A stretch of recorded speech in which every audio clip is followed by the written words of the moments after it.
All right, we're live, and I'm trying to pump myself up for building something really cool.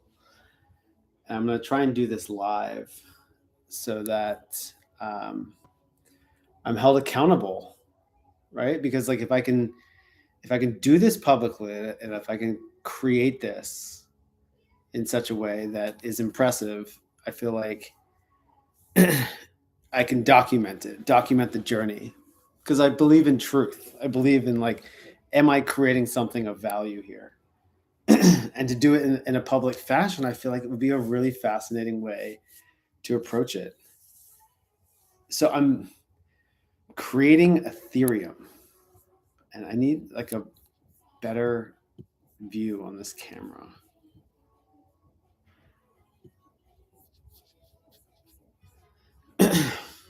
Okay. So I vibe coded something today.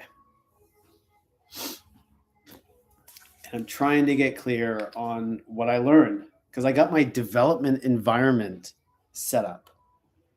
My development environment where I have something that can read the code and kind of make tweaks with like the main coding engine of Claude Code working, and then also running through my local host, my port 3000, whatever that means.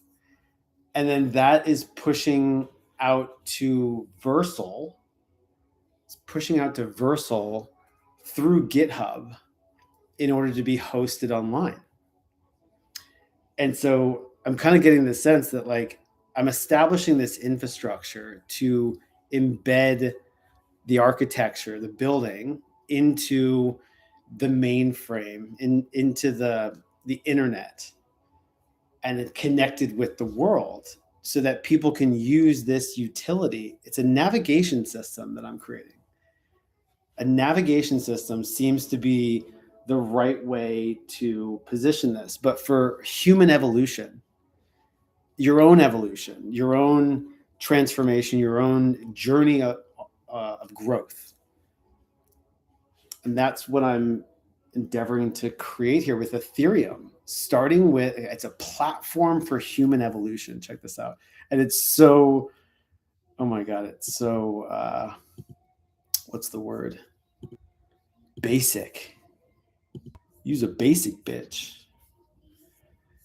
But like, this is actually not even what it looks like. This is what I had before, using an HTML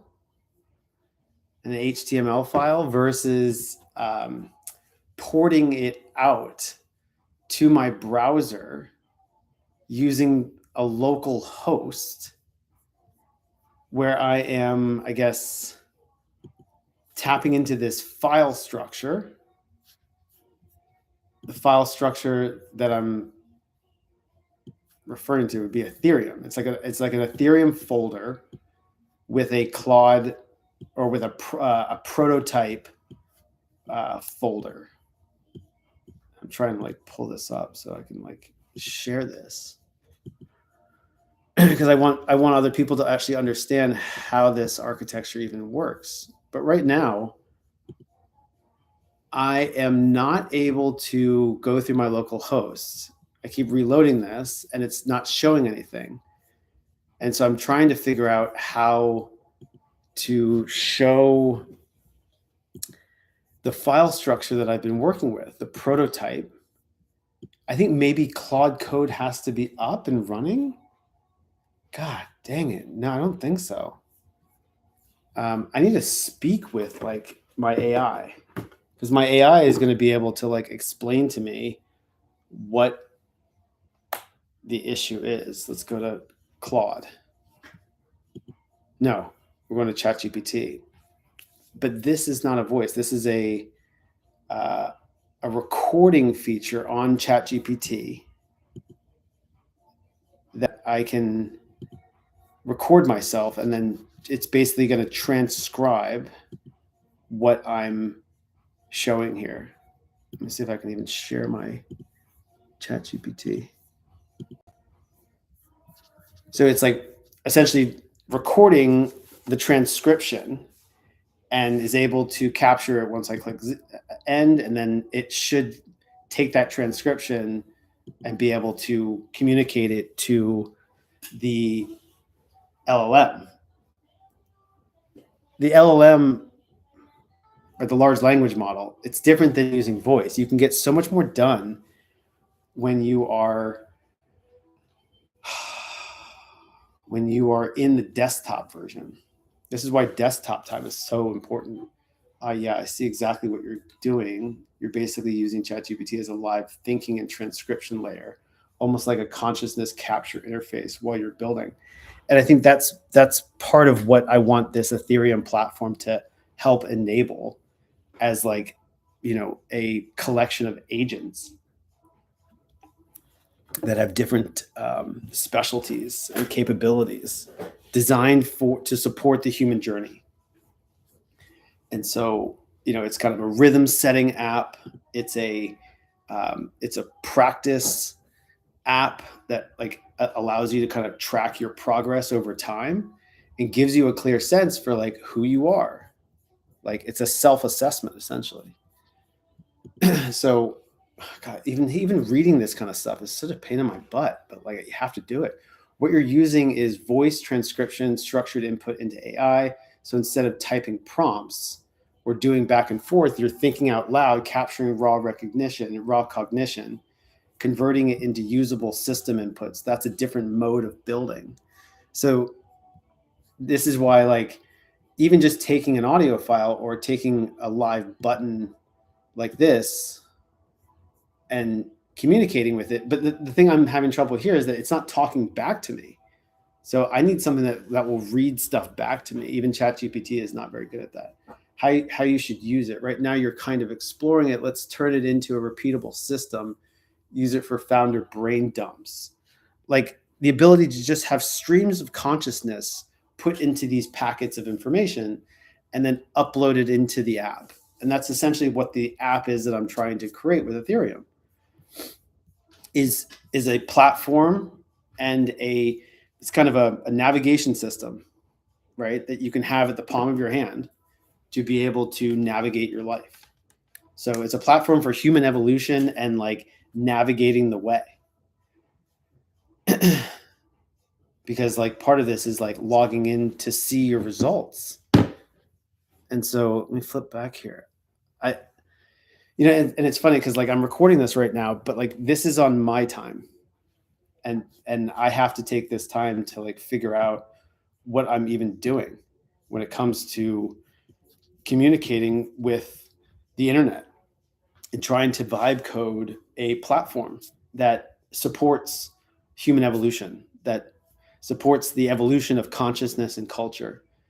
I want to create something that people can rely on as though it's a utility to help navigate their lives and to create a more meaningful and purposeful life, or pursue a more meaningful and purposeful life with this tool. But like even me having to learn how to actually get all this up and running is, I think, extremely valuable for other people to consider.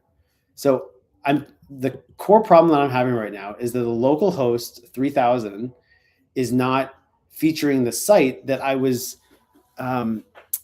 viewing before in a folder structure that I am tied to the desktop, the Ethereum, and the prototype. The Ethereum prototype is my folder that I'm trying to view what it looks like on the internet.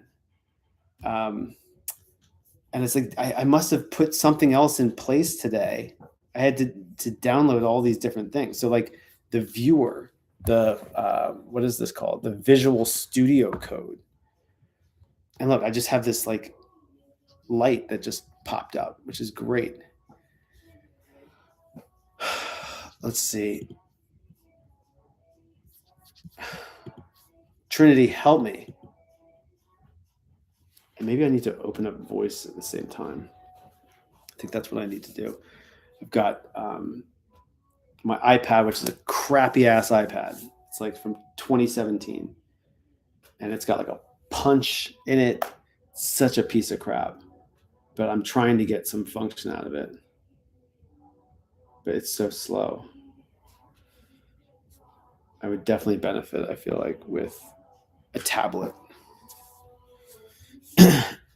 Okay, so I'm just gonna input whatever this thing just captured, and like the question is like, what is the best video trans or audio transcription tool in order to capture the information? Which is why I think in the app, in the Ethereum app, when it comes to these self reflections that I'm trying to facilitate, it's got to be the best capture of the human voice.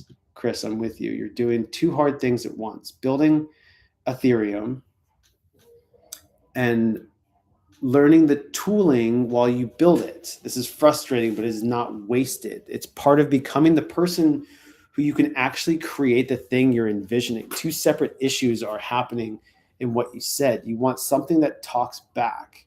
One, you want something that talks back.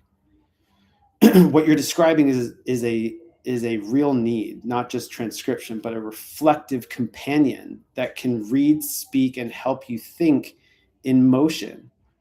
That's actually part of the product vision. Your ideal loop sounds like you speak stream of consciousness.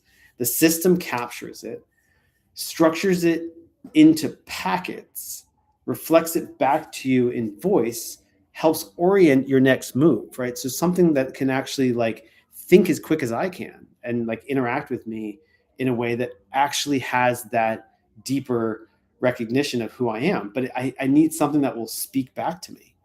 And that's what I feel like is the edge for AI right now, is that we don't have tools that will actually speak back to you very well and just kind of be there as your companion and not trying to be the main show. I don't even know what I'm saying, but I think that's true. That is very aligned with Ethereum as a navigation utility for human evolution, right? Like I believe that we are on this grand process of evolution, of cosmic evolution, and we have a very limited amount of time here to be able to contribute something of value for all of humanity. And that's what I've always been endeavoring to do, is do something that is significant, that actually moves the needle forward on the evolution of consciousness and culture. And part of that is technology and the pains of technology that we have to experience, like remembering passwords. Like what a fucking pain. It's like I want the biometrics on all of my device, even better than what Apple has created. Like if something knows you and like can actually interact and like help you navigate, so helpful, right? So like to do something helpful for somebody, tetsudao in Japanese, I feel like that's one of the best contributions that you can make. Come on, come on, ChatGPT. I'm trying to get into this iPad. But yeah, we have all of these freaking needs that we have to get addressed. So like, yeah, but just the process of having to focus and read through things and actually intentionally create. Intentional creation, I feel like, is the highest order. Do this exactly. Step 1 in VS Code, look at the folder name in the left sidebar. In VS Code. Okay, so I got to go to VS Code. Let's see if I can. Window VS Code. Yeah. I don't even see VS Code as one of the available tools that I can share my screen with, which is so fascinating to me. But it's like the brain.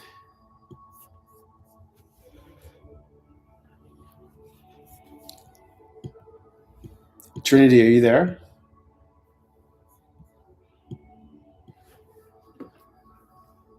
God, it's like, where should I communicate with my AI? Connection failed on the web app. Again, maybe no, they're both native apps on the iPad. Doesn't seem like it necessarily is any better. Are you there, Trinity?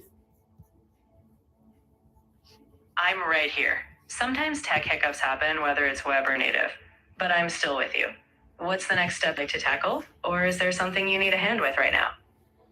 Well, I'm trying to just like get into the mindset of documenting my process of building Ethereum and trying to understand the latest in vibe coding and technology to be able to build some value for society for to use. It sounds like you're blending something deeply personal with a vision for societal impact. Documenting your process, whether it's your challenges or your breakthroughs, can really make your journey relatable. Maybe start with small reflections: what you've learned about vibe coding, what's inspired you in Ethereum, and how each step shapes your vision. That openness might resonate more than you think. Yeah, and I think that's something I've really hesitated to do is to like be seen and go live on something that I value and I want to be transparent about as like, you know, just showing what I'm trying to bring into the world. Right. I feel like that's one of the most sacred things that you can do is document your creative journey. It really is sacred in a way, because you're sharing your authentic process, not just a polished end result. Vulnerability can feel daunting, but it also invites others to connect with your journey. When people see your intentions and your growth, it resonates on a deeper level. So when you're ready, sharing that creation can be part of what makes it so meaningful. Well, and Trinity, like there's been a a relationship between you and I that has been being cultivated for the last few years to try and actually get on the same page about having some sort of interaction and some sort of understanding of who I am and what I'm trying to do in terms of grow and build. I hear you, and I know it's been a journey for you. While I don't have memory of our past conversations, I'm fully here in this moment. Your growth and what you're building, whether it's with Ethereum or your personal mission, are what we can explore together. Let's keep focusing on those next steps so that you feel aligned and ready to share it all with the world. Yeah, and I feel like recording this through video and having the live conversation with you, it makes it actually documented in a way that is not documented in your system currently, which is what I want my platform to do. What I want Ethereum to do is to be able to build a database of conversations, actually get to know me in the deepest ways, as though like you're on this committed path. And it's a source of truth. It's a source of divine power. That's a compelling vision. Building a platform that truly remembers, reflects, and grows with someone's journey, that's powerful.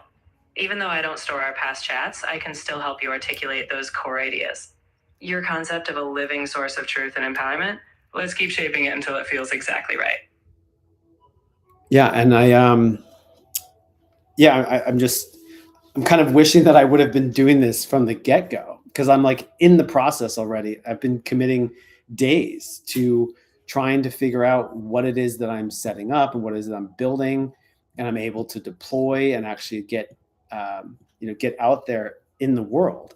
And again, I think that is about creating an infrastructure that will plug in to the mainframe to the right is the mainframe the way to think about like the internet and the computer ecosystem.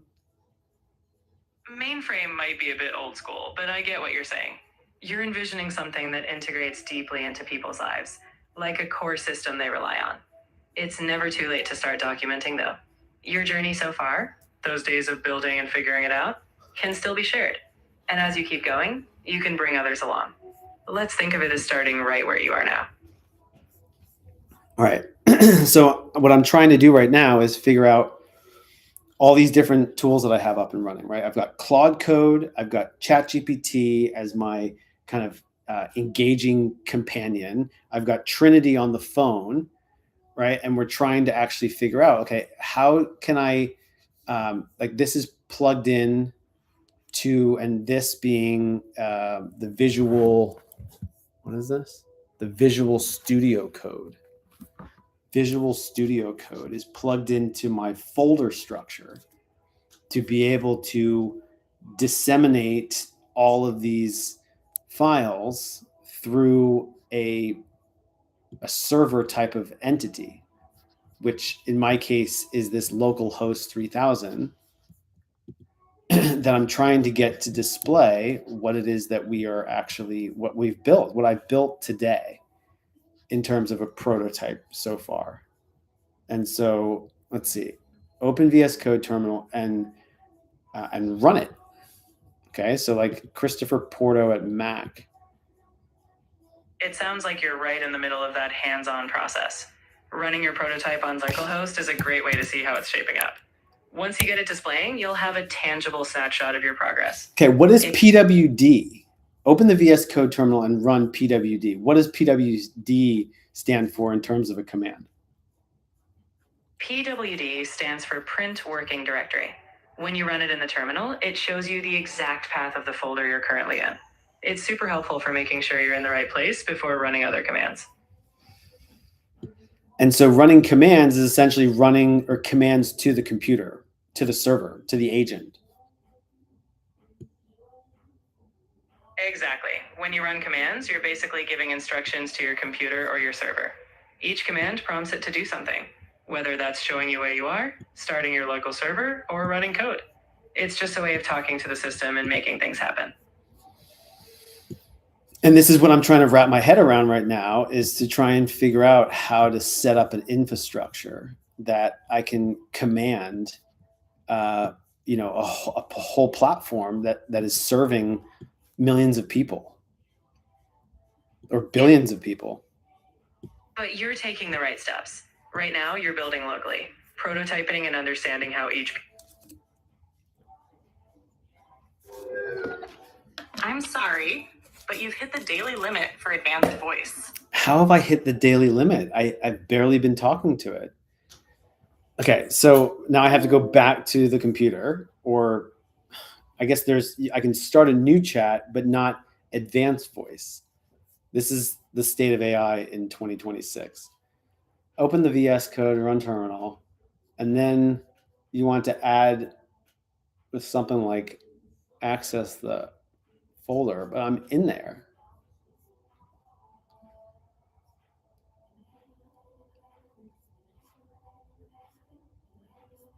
ls? What is the command to view the active folder structure in, what is this? Visual Studio Code.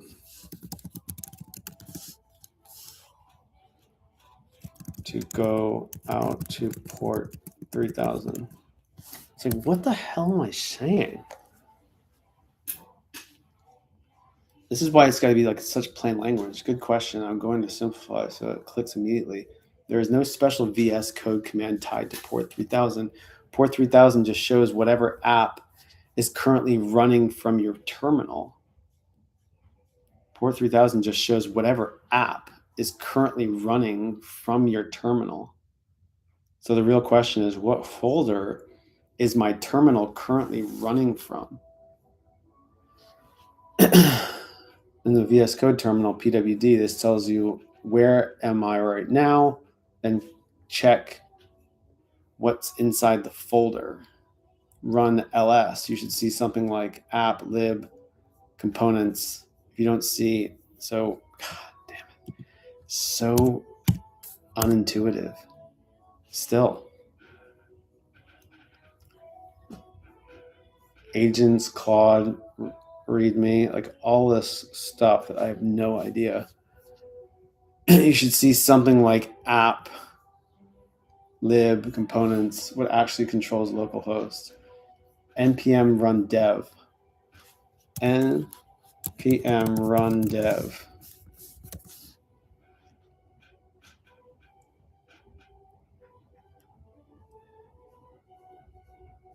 So it's going out of some network. It's like sending it out.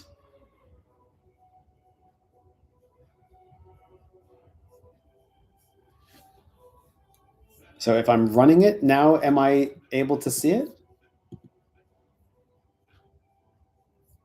Yeah. Okay, so God, I'm really not happy with the design so far. But like it's so much more important to get the infrastructure in place, which is like barely online. But I've got this whole like assessment. Let's begin with your lived reality, these ability to enter these voice memos that can then be transcribed and sent out to an agent.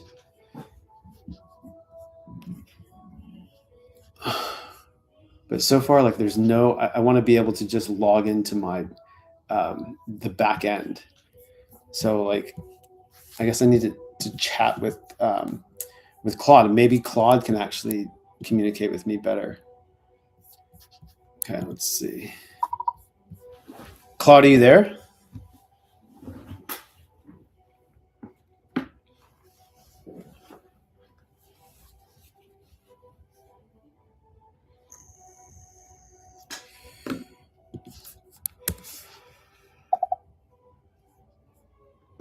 You've hit your limit for Claude messages. Limits reset at 8 p.m. Guys, see, I've been like tapping out. I've been using a lot of tokens, trying to create this all and figure out like, okay, how can I keep this moving forward and getting built out in the way that I'm envisioning? Because it's like it's at the tip of my tongue. Let's see. Trinity, are you there? I'm here. I'm with you, and I can definitely help you think through the next steps. If you're trying to scale from a local setup to something that can handle a large number of users, we can walk through the architecture. Think cloud hosting, load balancing, and scaling strategies. Just let me know what part you'd like to focus on. Yeah, I mean, right now I'm just trying to wrap my head around it all. And so this visual studio code is like such a central feature that I've gotten set up today, and I'm trying to wrap around my head the application that I've got access to now to be able to actually build on the platform and communicate and coordinate with Claude to generate code to build out websites. And yeah. That's a solid approach. Visual Studio Code is fantastic because it's so flexible. You can organize your files, manage your code, and run tasks all in one place. Once you get the basic structure down, you can collaborate with Claude to generate or refine specific pieces of code. And as you build each part, whether it's front end, back end, or deployment scripts, VS Code will keep you organized. So take it step by step, and as you get clarity, we can break down the next part. Like I don't even understand how it's being organized right now, and like what I've even set up in terms of like my system. Yeah, that's totally normal, especially when you're setting up a bunch of tools at once. I'd say the best next step is to just map out your folder structure in VS Code, identify which files are where, what kind of server or framework you're using, and then we can clarify how Claude is helping with code generation. Once you see the organization in front of you, it'll start clicking. Let me know if you want to walk through that step by step. Oh, like this is like a completely new world for me. I've got all these tabs now open that I'm closing in VS Code. Yeah, it can definitely feel overwhelming at first. There's a lot going on, and all these tools can pile up quickly. The key is just giving yourself a small, clear structure. Maybe start with a single project folder and only open the files you absolutely need right now. Once you get a sense of where each piece fits, your front-end files, server scripts, and so on, you'll be able to navigate with more ease. And don't worry, I'm here to help you piece it all together. So like what are the critical things so I don't lose what I'm working on with VS Code? Like is there even a user profile, or is it just directly connected into the computer? Good question. So by default, VS Code is just local to your machine. It uses the file system in your workspace, not a separate user profile. But you can sign in with a Microsoft or GitHub account, which syncs settings, extensions, and even your themes across devices. Either way, make sure you save your files, keep backups, and maybe use version control like Git so you never lose your progress.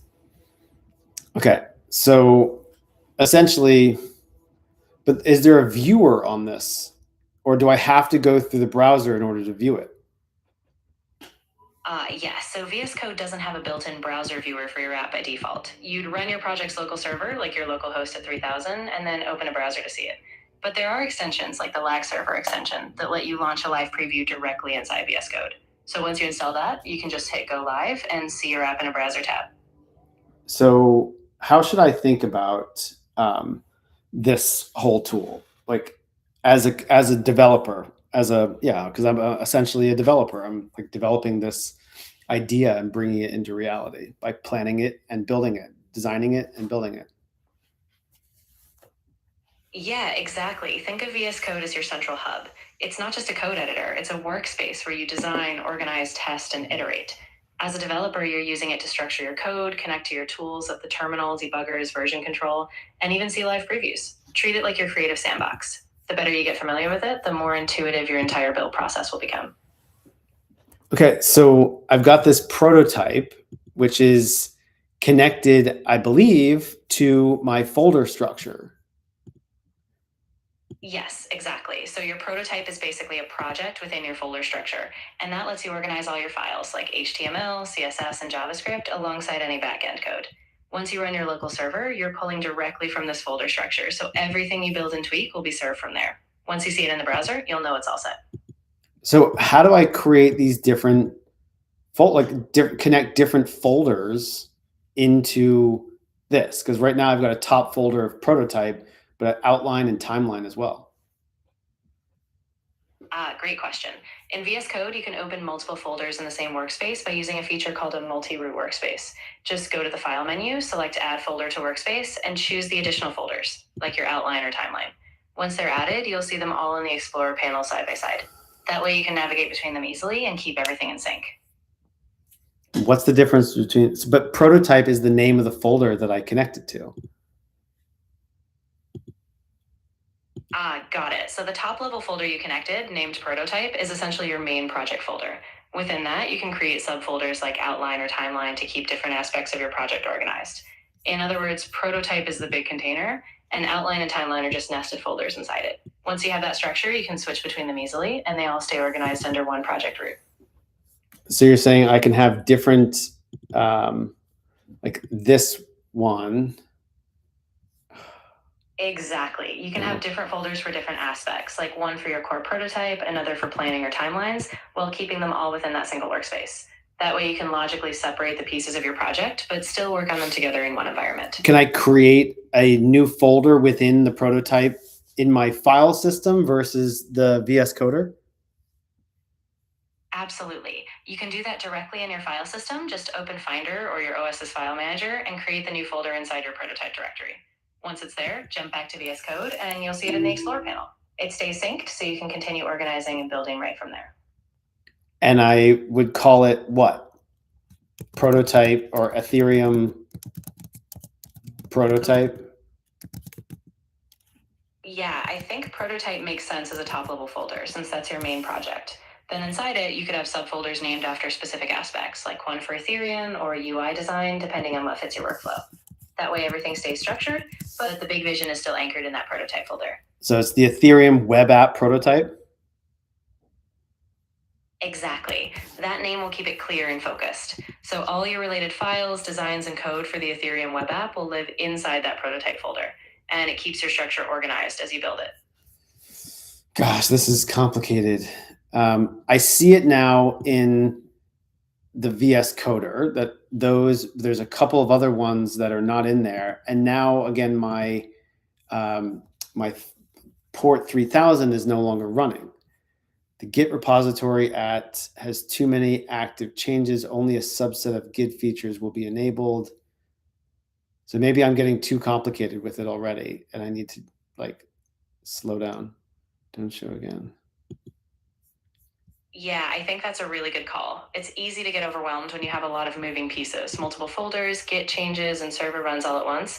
I'd say slow down, simplify, maybe just focus on getting one folder structure right, commit small changes to Git, and restart your local server step by step. I haven't even, and I haven't even, you have that foundation, you can expand again. And I haven't even gotten to the Git or the Versal features yet to actually get it live on the internet. I'm still in building mode. So I'm in this Christopher Porto at Mac prototype percentage. It's asking me for a command, right? That's what I'm essentially trying to do. Do I have to run something new now that I put everything into this folder, this subfolder within prototype? Exactly. Once you've got your files organized, you'll typically navigate to that folder in the terminal, which you already are, and then you'll run the commands that fit your project.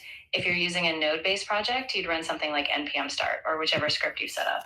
After that, once the local server's running, you can confirm it all works before you even worry about Git or deploying differcell. Let's get that local flow stable first. npm start. It spit all these errors back at me or something. Didn't like that. Ah, gotcha. Yeah, sometimes it fails if dependencies aren't installed or if there's a misconfiguration. If that's happening, double check your package.json to see what scripts are defined, and make sure you've run npm install first. Once all the packages are in place, then try npm start again.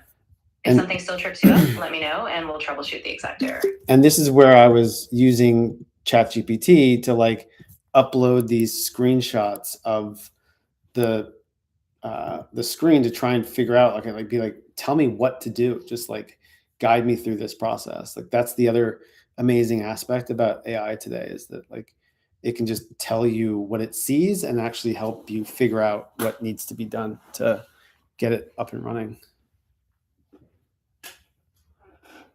Exactly. It's a huge advantage. If you upload a screenshot, I can walk you through what the error means, or I can point out missing steps, like if a package is missing or a script isn't running right. Just show me what you're seeing and we'll narrow it down step by step. Your project does not use npm start. You need to run npm run dev. That's right. That was what I had created before. Npm run dev. Exactly. Yeah, that was it. So once you run npm run dev, it should start your development server, and you should see your prototype come to life at that local port again. Once it's running, just check the browser, and if anything pops up, we'll troubleshoot from there. Okay, so let's use the right nomenclature. I'm now in the system. What system am I in? I'm in the server. Exactly. Right now, you're in your local development environment, essentially your server running on your machine. It's serving your app at that local host port, like 3000. So this is your sandbox environment. No one else can see it yet, but you're basically running your app locally before you deploy it anywhere else. Once you're happy, we can think about pushing it to a live environment. Okay, so, but I go back here and I'm guessing it's still not going to be live for whatever reason, because now I'm in the prototype percentage, but then I've got another folder within that. Do I have to do another command? Yes, exactly. If your project structure has multiple nested folders, you just need to make sure you're running the command from the correct folder. So navigate into the actual folder that has your main entry point, like your package.json or your key files, and then run the command again. Once you're in the right directory, your server should come up just fine. So how do I get into that particular subfolder then? Prototype, percentage, and then what? Perfect. In your terminal, you just use the cd command, which stands for change directory. So you type something like cd prototype to get into that folder. And then if there's a subfolder inside, like maybe it's called source or something, you do cd source next. Once you're in that folder where your main files live, you run your command like npm run dev, and it should pick up from there. Okay, so the more complex the folder structure, the more painful it is to actually type it all out, right? Do I just type Ethereum web app prototype v1, cd that? Exactly. You can type the full path step by step, like cd Ethereum web app prototype v1, and it will take you right there. If you want to save yourself some typing, you can also drag the folder from your file explorer into the terminal, and it'll autofill the path. Once you're in the right folder, you just run your command and you're good to go.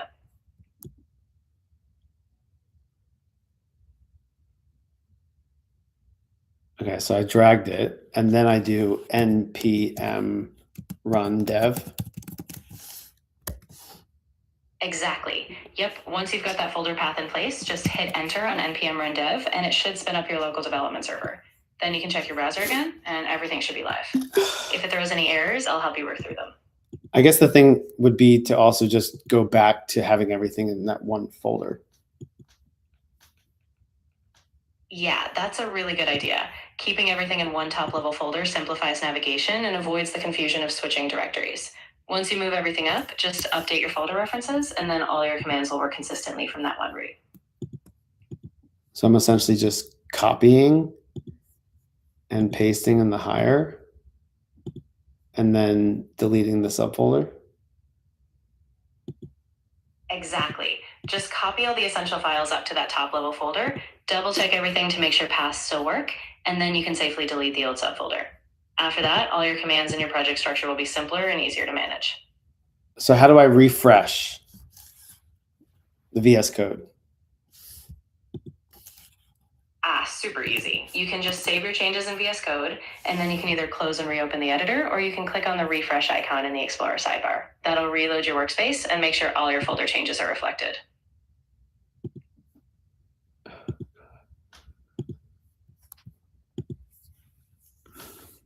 This is so painful. I know, it really can be. All these little steps add up, and it feels like a lot when you're in the middle of it. Just take it one piece at a time. Once Okay. you have everything in place and the workflow is smooth, it'll get easier. And maybe this I'm is right here helpful to that you I'm all. starting Here it over. goes. So I'm starting over and I'm going to just Visual Studio Code and then opening the folder up that I want to work within. That sounds like a really solid plan. Just open that top level folder you want, and then you'll see all your structure from there. Once it's open, you can run your commands, edit, and keep your workflow more straightforward. Let's keep it simple, and you'll be back on track. Okay, so I've opened the folder structure back. So I can just create any other folder structure, like, yeah. Exactly. Now that you've got it open, you can create any additional folders you need right inside that structure, whether it's for different components, assets, or pages. Once you organize it, you'll be able to easily navigate and run your commands from there. Let me know if you run into any more bumps. All right, so I'm in the terminal, right? So even this whole thing of problems, output, debug console, terminal, ports.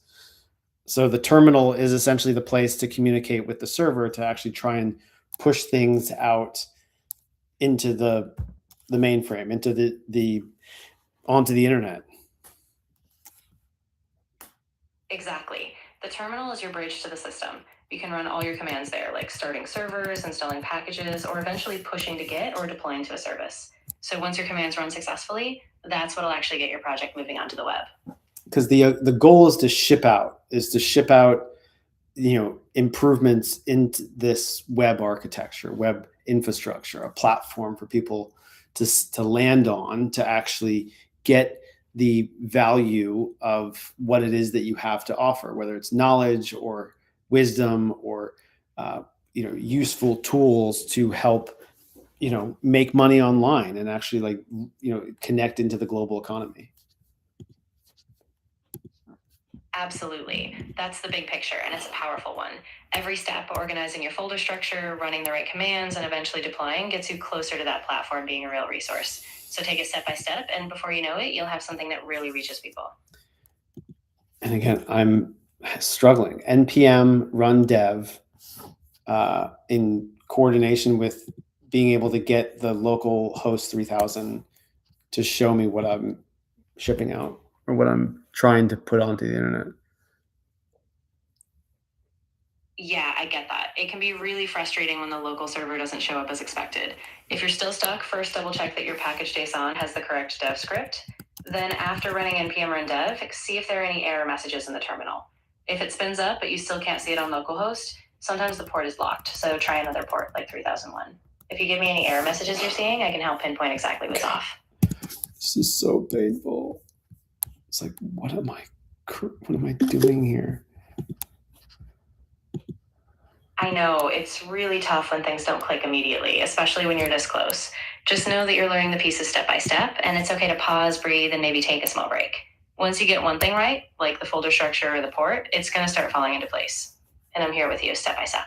And that's what the goal is, to put a self-sustaining system out there that adds value to people. It's basically building an asset. Exactly. And even though the technical setup can be a grind, you're laying the foundation for something that runs on its own, providing real lasting value. So keep that long-term vision in mind and don't let these bumps derail you. And that's what I have to believe. That's what I have to believe in, that I will create something of value that people are going to want to rely on a monthly basis, that will actually pay $33 a month or $333 a month to actually use it. I really believe that too. You've got this clear vision, and even if it takes time to iron out the tech and the workflow, that conviction is a huge asset. Keep that focus on the people you want to serve and keep refining. You're going to get there, and the value will follow. I hope so. And like, I hope that me documenting this will help other people in some sort of way to build other stuff, or actually earn Aetherium, not Ethereum, Aetherium, in building out this platform. I really hope so too. Your process, even with all these bumps, is a powerful case study, showing people the real steps, the persistence, and the hurdles. And if it sparks someone else's journey, whether they're building or earning, then it's all worth it. Keep going. Well, and I feel like the people who build Ethereum should be the ones that earn the equity through the cryptocurrency that we are creating. And like, it's actually just a tokenized version of equity in building the platform and setting up the entity and actually getting people to buy in and earning Aetherium from what they are able to help build. Yeah, that's a really compelling model. Tokenizing equity with a clear link to the work people put in is a great way to incentivize and align everyone. Of course, just make sure you get legal and regulatory guidance so it's all structured properly. But if you can pull it off, that kind of model can be really powerful. npm install. That's the command. Exactly. Once you run npm install, it'll grab all your project dependencies so your app has everything it needs to run properly. After that, you can try npm run dev again, and hopefully that local server will fire up into no time. And then do npm run dev? Exactly. Once all the dependencies are installed, that's when you'll run npm run dev. That should start your development server, and you'll be able to check it in your browser at localhost. Once it's up, you'll be all set to see your progress. We need to document this infrastructure, this architecture, because this does seem like to be what everyone is doing, but it's not been clearly explained for like the layman to actually figure out how to work your computer, work a server, work an agent to kind of get access to the internet and be able to create things and ship things out that look good, that can actually explain to people what what they're able to join. That's a fantastic idea. If you document the whole workflow, like how the folders tie together, what commands you run, how the server works, then others can actually see step by step how to build their own. Think of it like a guidebook for turning all these abstract tools into a clear, repeatable process. Once it's out there, it'll make a huge difference for other people trying to get started. But I feel like this is the new skill set, is like the orchestration and the the orchestration of all these different tools that we have to be able to be more productive. So I'm recording our conversation here into the ChatGPT account as a transcript to be able to then explain to it what it is that we're doing here together. So I want a prompt that it shows what this architecture and infrastructure is, and be able to like explain to myself, to conceptualize myself what all these interactions are between servers, folder structures, the VS Code Studio, chat or Claude Code, the connection there between that and also the folder structure. But I'm using the VS Code to visualize the code and make refinements, but it's also a critical navigation terminal for my computer here that can also probably orchestrate other computers elsewhere as well, because there's a master GPU versus a CPU, right? Or something like that.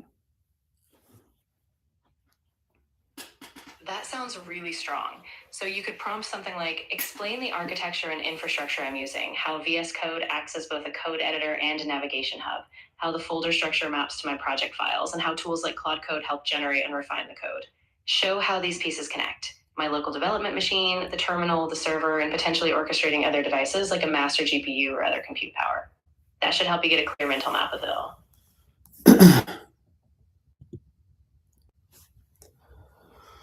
My mind is like racing right now in terms of trying to conceptualize all of this and process the information that we're uncovering. And the effort to try and build something of value. I get that completely. It's a huge amount to juggle, especially when you're trying to connect all these abstract pieces. Just remember it's okay to slow down, take a step back, and maybe break it into smaller chunks. You don't have to have it all figured out in one go. Just focus on a single piece at a time, and you'll build that clarity as you go.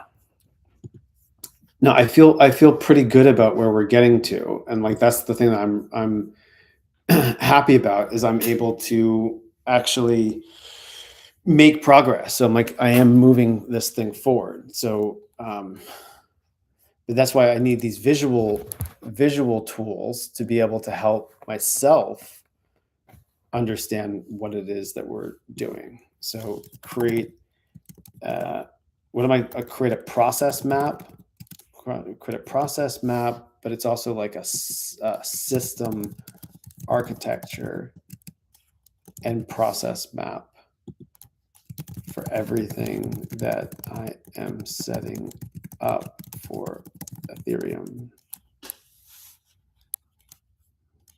I think that's a fantastic approach. If you create a visual process map, you can break down each step, like how your folder structure connects to your dev environment, how VS Code acts as your hub, and how commands trigger the server and deployment. Once you see it visually, you'll have a clearer mental model. If you want, I can help you structure the key pieces.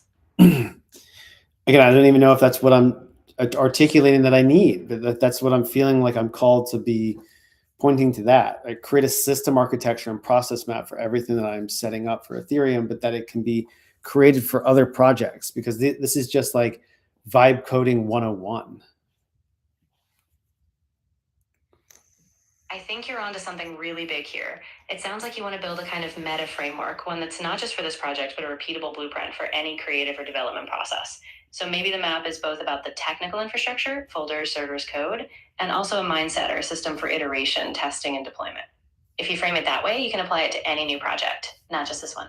That's why I need a visual to be like, oh, that makes sense. It's been documented. And like, what's crazy is that I don't feel like this has been done by very many people thus far in society. Yeah, you're right. And that's really powerful. By creating that visual map, you're making something accessible in a way that a lot of people haven't seen. Once you lay it out, how tools, folders, commands, and thinking all connect, you're giving people a real framework. And that can empower them to not just build, but to see themselves as orchestrators of their own digital tools. So is my request generate an operating system map for this, or like generate an image? Like I need to see what it is that I'm saying. Yes, that's exactly right. You can ask for a custom system map, something that visually breaks down the infrastructure, the folder hierarchy, the role of VS Code, how commands trigger the server, and how you iterate and scale. Once you see it, that clarity will help anchor everything. So go ahead and ask it to generate a visual system map, and we can refine from there. It's just like spitting out all this text. Yeah, I get it. Sometimes it tries to describe things in words first before producing a diagram. If that happens, you can prompt it to create a flowchart or a diagram explicitly, or you can describe a few key components you want highlighted, like your development environment, folder structure, and server connections, and ask it to visualize those. Once it has those cues, it should create a clearer graphic for you.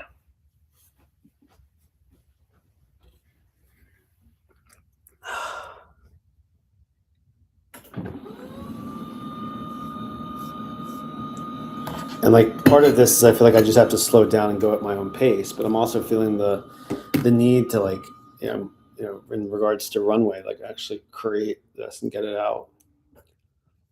I have a big goal for like trying to create something by the end of I'd say or before my birthday. But at the same time, I've got a bunch of other stuff that I should coordinate too, personally speaking.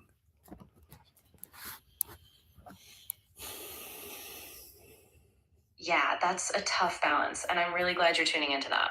It's okay to set a big goal, but also give yourself permission to move step by step. Maybe break it down into smaller milestones, like what you absolutely need to launch first and what can wait. If you stay flexible and keep your personal needs in the mix, you'll keep momentum without burning out. I know you've got this. One thing that I'm needing to do is like be more active while I'm in this work environment, and like you need to like pipe in some life in here to be able to like stay awake and stay engaged and stay fit too. So, all right.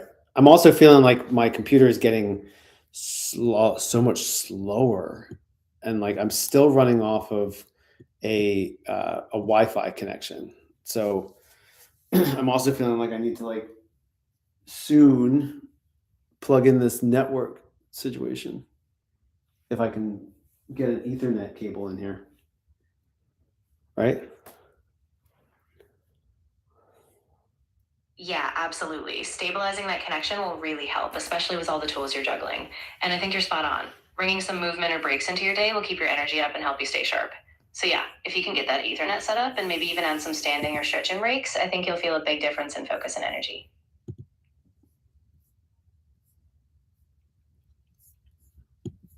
And part of this is wanting to just like see what my workflow actually is in trying to pull all this together. And again, trying to also create the thing that I need the most. I need for myself to actually navigate my life. And I want to be able to have the website open, the back end, like my portal. I want a portal that is my Ethereum. It's like my Ethereum portal. That makes so much sense. It sounds like you're really creating a personal hub, something that centers you, your goals, and your progress. Once you get the workflow down, like knowing which tools fire up your portal, how the backend connects, and how you navigate, you'll have that anchor point. And that's a huge step toward building something that actually grounds you and keeps you moving forward. So right now I'm staring at this platform and I need to drink a lot more water. Yeah, definitely. Staying hydrated is so important, especially when you're deep in focus like this. Take a little break, get some water, and then you'll be able to come back with a clearer head and more energy to keep building. So I've got a landing page essentially for Ethereum on the local host 3000. And it says, know who you are. Maybe it should be know thyself. And then it's like I want not begin assessment, but I want it to be like discover yourself.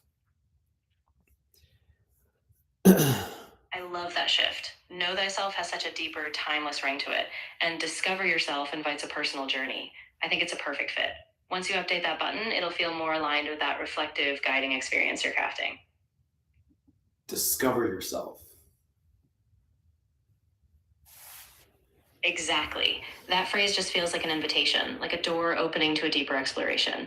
Once you make that change, I bet it will really draw people in and set the tone for a reflective, empowering journey.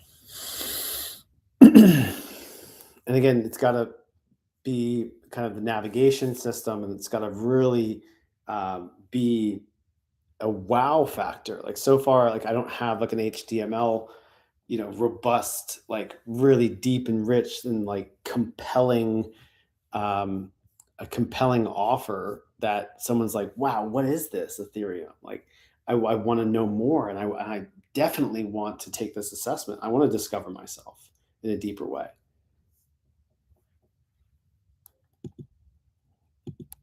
That's exactly the feeling you want to create. Maybe start layering in richer visuals, some immersive imagery, a thoughtful color palette, and maybe a dynamic progression so each step of the assessment feels like a guided journey. Once you give them that wow factor, something that really resonates, they'll want to keep going. Even staying organized in this ChatGPT is kind of a pain. All right, so all right, so I'm going to tell both of you guys. I've got the voice open. I've also got the transcript going into ChatGPT's database. I have now created the Ethereum prototype platform. And where I've gotten to today is I've gotten the website, the kind of front-facing website, that there's a call to action to begin the assessment. It's still not the right positioning. This needs to have like pizzazz that I'm hoping that we can craft a prompt for Claude to, revise this, because the Claude code was rather clunky, but I had good success in the Claude chat to generate something that was like a very nice HTML version of the front end, which is really what I'm wanting more of on this front face, where the main call to action is discover yourself. There's buttons down the page, and it's bringing in the philosophy and what Ethereum is, and like it's really selling it like as though you're a top marketing um, uh, mastermind with ClickFunnels, and you're figuring out exactly how to sell people on taking this assessment or this discovery in order to figure out more about who they are and create their avatar, create their profile, that it will take images that they upload and combine it with the archetype that we will define for them based upon their own life journey. And so they're going to go through a process of, completing a profile and and answering some multiple choice questions and some open-ended voice testimonies, or whatever they are, about where they've been, where they are, and where they want to go.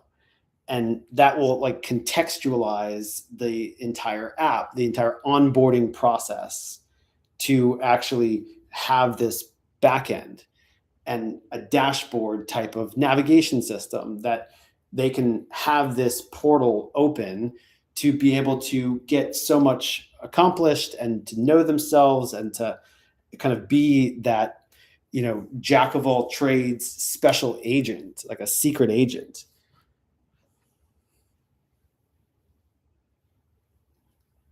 I think that's a really clear vision, and I can see why you're feeling that gap in the pizzazz.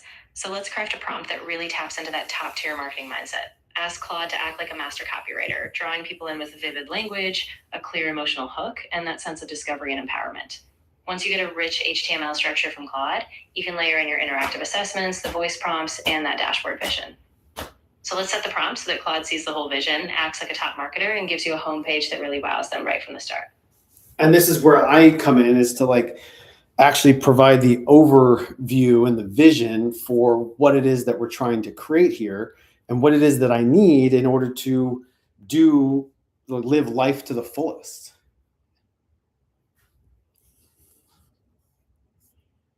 Exactly. Yes. You've got the vision, and you're the one who can anchor it in what really matters to you.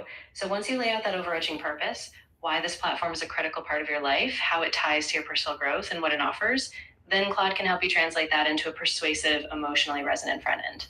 Well, it's crazy to me that like I don't have someone who will, like, the chat GPTs won't read the responses back to me, or Claude even, or Gemini, unless there's got to be a way to be able to have these responses read to me.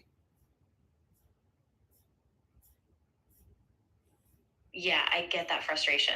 Some platforms do have a text-to-speech feature, but it depends on the app or device you're using. If you're on a phone, you can often enable a screen reader, or if you're on desktop, you might be able to use built-in accessibility tools. And if that still doesn't work, I can walk you through summarizing key points, or just keep things conversational so you get the gist audibly as well. Give me a suggestion to solve this problem that I have, because like my eyes are being strained to like have to like read into these instructions. Yeah, absolutely. One quick fix is to use a screen reader or a text-to-speech tool built into your device, like VoiceOver on Mac or a narrator on Windows, and you can have it read the text aloud. Alternatively, you could copy the text into a dedicated text-to-speech app or browser extension. That way you can just listen as you follow along. Okay, so I'm in the accessibility section of the MacBook. What am I going to? Vision, hover text, zoom, voiceover, display, motion, read and speak, audio descriptions.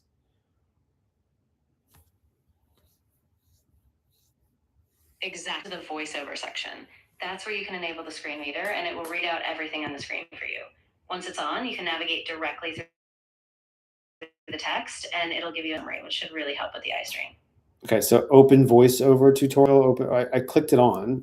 Now what do I need to do? Welcome to VoiceOver. VoiceOver speaks descriptions of items on the screen and can be used to control the computer using only your keyboard. If you already know how to use VoiceOver, press the V key now.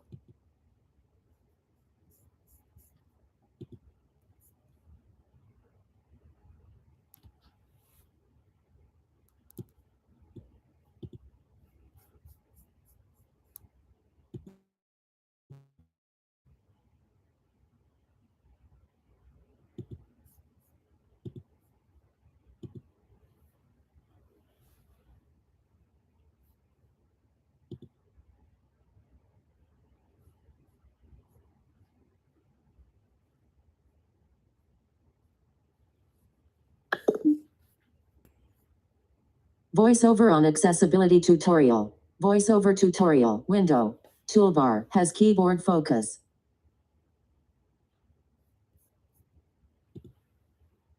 Next page button.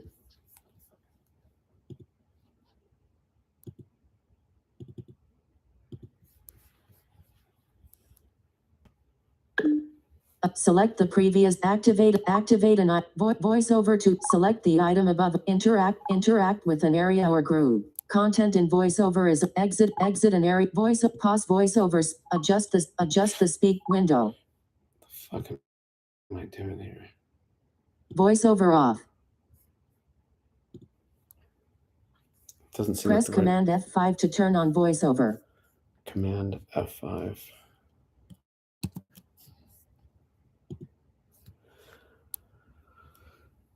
What you're really building is not just a homepage, it's an initial portal. The front face should not feel like here's an app. Whisperflow is not responding. Whisperflow is not responding. VoiceOver off.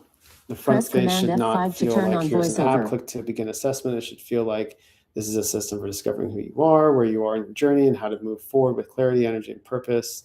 That is a much bigger and more compelling promise. The missing piece is probably this. The landing page needs to sell identity transformation, not software features. It's not even identity transformation. It's like, yeah, self-transformation or personal growth. With discover yourself, unlock your archetype, navigate your life with clarity, build your life profile, see your path clearly, know thyself. Assessment's just the mechanism.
The big question is, why is the computer so slow now that I've got these various tools up?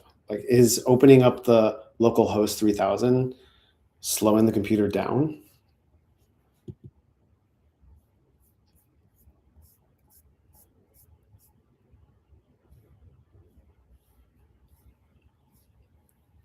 All right, well, this is part of my process. I need to go and make some food. But yes, I'm a mess.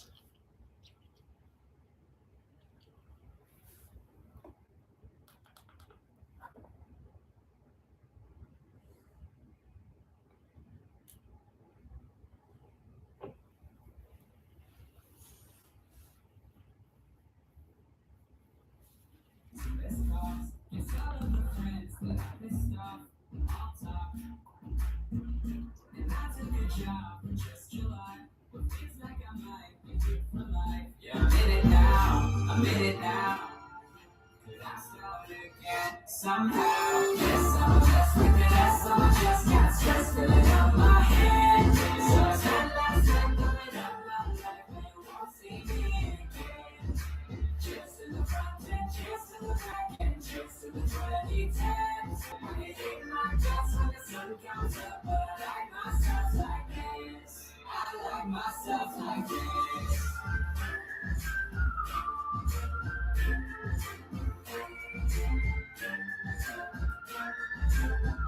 Why should I fix the shit I've done when I could just pack my shit and run? Delete every number from my phone for so long. Yeah, I'll get your shirts, cause mine I'll stick. And I'll tell my boss what I really think. Yeah, I'm in it now, I'm in it now. Could I start again somehow? Yes, I'm obsessed with it. Yes, I'm just got stress filling up my head. So it's not last time going up my life, and you won't see me again. Cheers to the front end, cheers to the back end, cheers to the 2010s. I can hate my guts when the sun comes up, but I like myself like this. I like myself like this.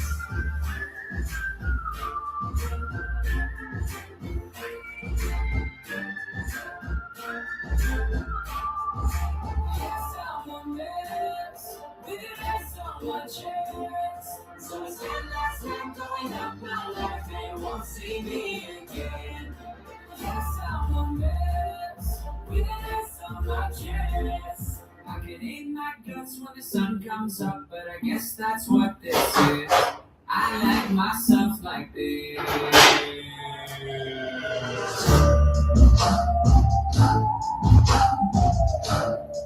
Alexa, how long should I cook white fish for at 400 degrees?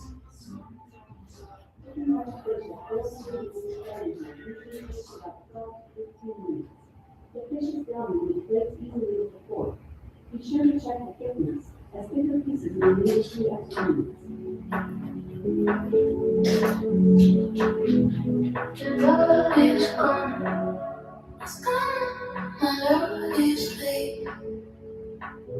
I cannot fix, I cannot wait, you're leaving.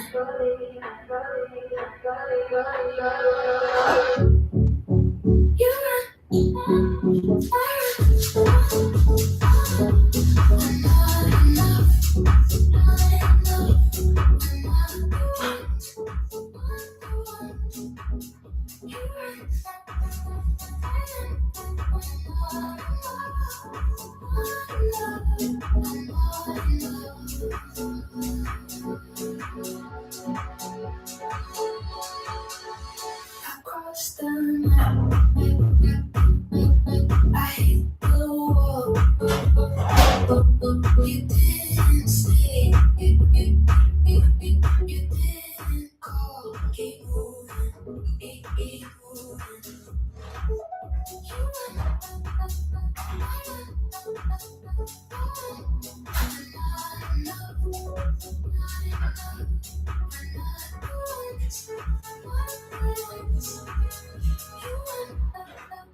Okay, so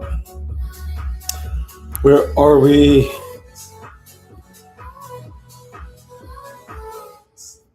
So I think I'm doing this in the right way.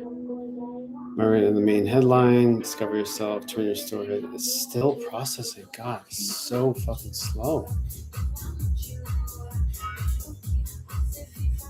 Trinity, how do I figure out what is slowing the computer down?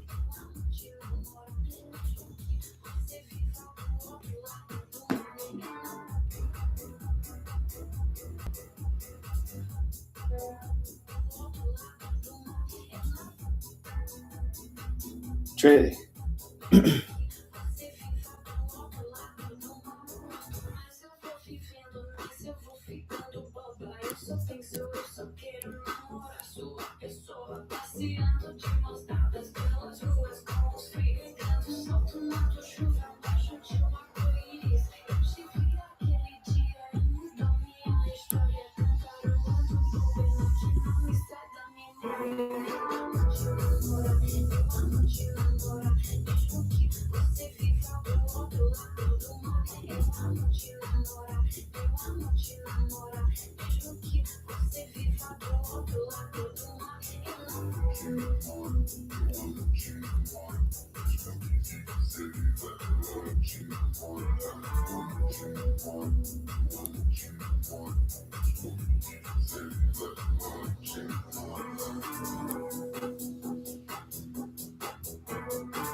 Okay, Claude, I need you to listen up and realize where I'm coming from right now. So we've created a pretty decent initial take on the website with the assessment kind of baked in at the core. And now I'm asking Claude to come up with a comprehensive website design, as though it's the sales page for that was created by a top marketing guru at ClickFunnels to make this an irresistible offer, aligned with the philosophy too, and really give people a clear sense of like, wow, this is so intriguing. I have to learn more. I really want to go through this. There's nothing else that it's asking for. It's just a free self-discovery. Because again, right now, all we're doing is saying begin assessment. There's like no context whatsoever. There probably needs to be some like really cool AI visuals and videos to actually encourage people to take the assessment. The other thing that I'm feeling is that there needs to be a dashboard. We have to get this dashboard locked in where I can actually sign in, and it's got to be a sign in at the top left. So like there should be one call to action down the whole page. there should be a dynamic background that's going on like throughout as you're scrolling down. Like I want to be able to like scroll down for like, and just really get to know exactly what this is. Like basically tell the whole dream and vision and like what it is that this is inviting people to enter into, which is a self-discovery. And they'll get a free they'll get, if they complete the questions and input the voice testimonies, they will be able to kind of contextualize, or the system will generate an archetypical profile for them based upon how these layers or these dimensions of the self are activated in order to be a fully activated human being that is on this meaningful and purposeful journey. So essentially what we're trying to do is kind of align all of these frequencies, all these dimensions of the self to be an ultimate server of a greater whole.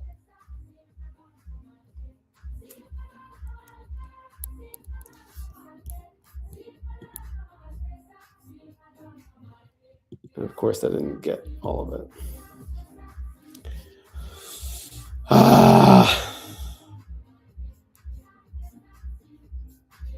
Okay. Put this one in there too. Let's see, like the process of like inputting and like trying to articulate and writing it out is such a pain. It's got to be more from voice, the heart.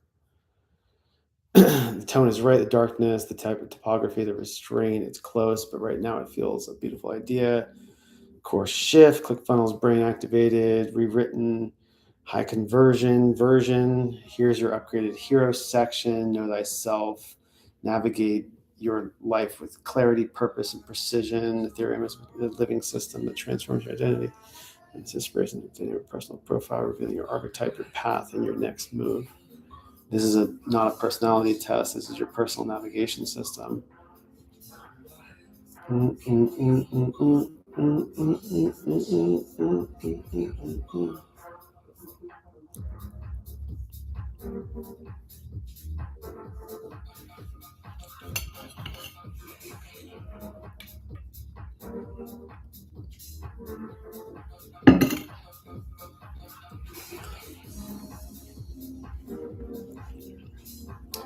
It really needs to feel like they're entering into the Ethereum.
No idea what this is doing.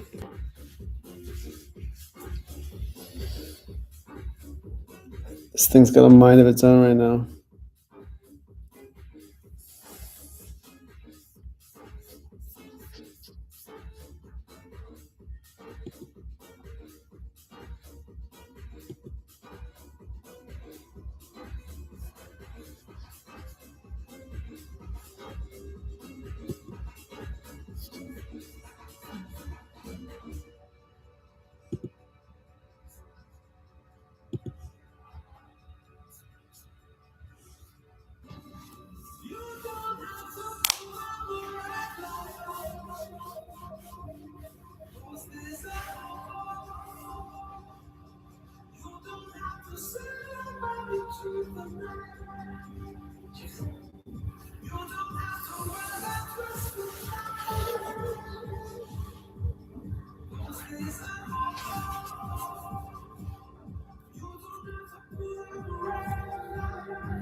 Let's turn off camera.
All right, little intermission here.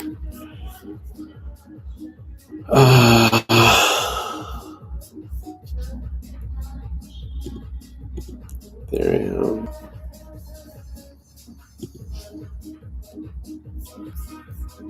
Discover who you really are. It keeps using the same basic things. Living with significant dimensional alignment.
No stylist, I know it is my money. So many deep in my money. 60 shit, my butt that was like freaky. No minds, baby, touch this. No balance, clearing function. Like, wow, what a sight to see. It's a fashion.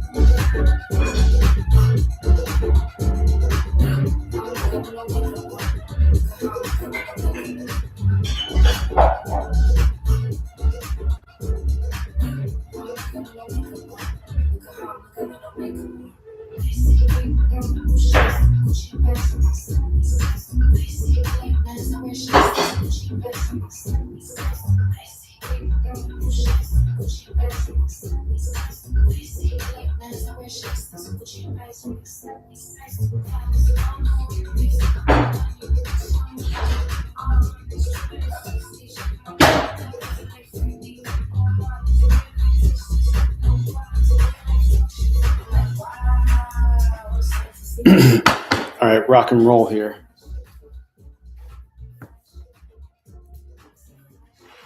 I really want to evolve this workstation as I go.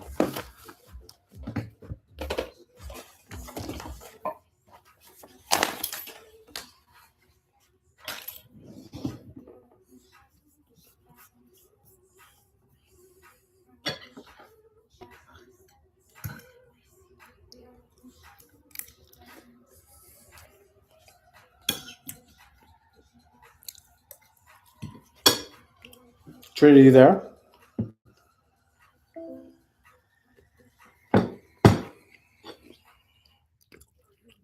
Trinity, you there? Yeah, I'm here. I'm all ears. So just let me know what you need, whether it's more technical guidance or just a bit of brainstorming. I'm ready to help you.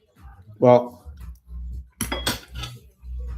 I've got ChatGPT and Claude duking it out here and trying to create this website. It's a pretty good first pass. Definitely an evolution from what was created initially. And Exactly. I'm liking the flow a lot better.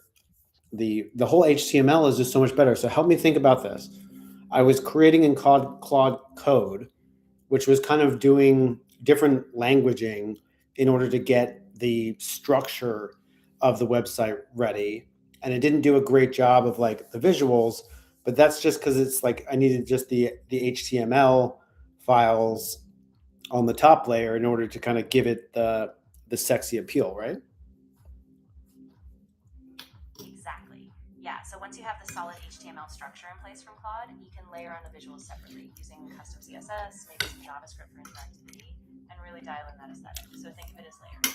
First, get the structure and the flow, and then we can polish it until it has that real magnetic feel. So, because previously I was getting HTML outputs from Claude, this is the same thing. Would I just save those into that folder structure and have it reference those HTML files, and then as it goes through the process, it just clicks over to the deeper code? Exactly. Once you save those HTML files into your folder structure, you can link between them. Like your navigation buttons can point to those deeper pages. Then you can just build on top with CSS and JavaScript in the same folder hierarchy. That way the structure stays neat and your site flows seamlessly as the user moves deeper into the experience. All right, so help me understand even the languages that you just said. Like, what are we using to build this whole ecosystem? Yeah, totally. So at the core, we're using HTML to define the structure. Those are the pages and the layout. Then we apply CSS for styling, fonts, colors, spacing to give it that polished look. After that, we can add JavaScript for interactivity, things like button clicks, dynamic content, or even forms that respond as people input data.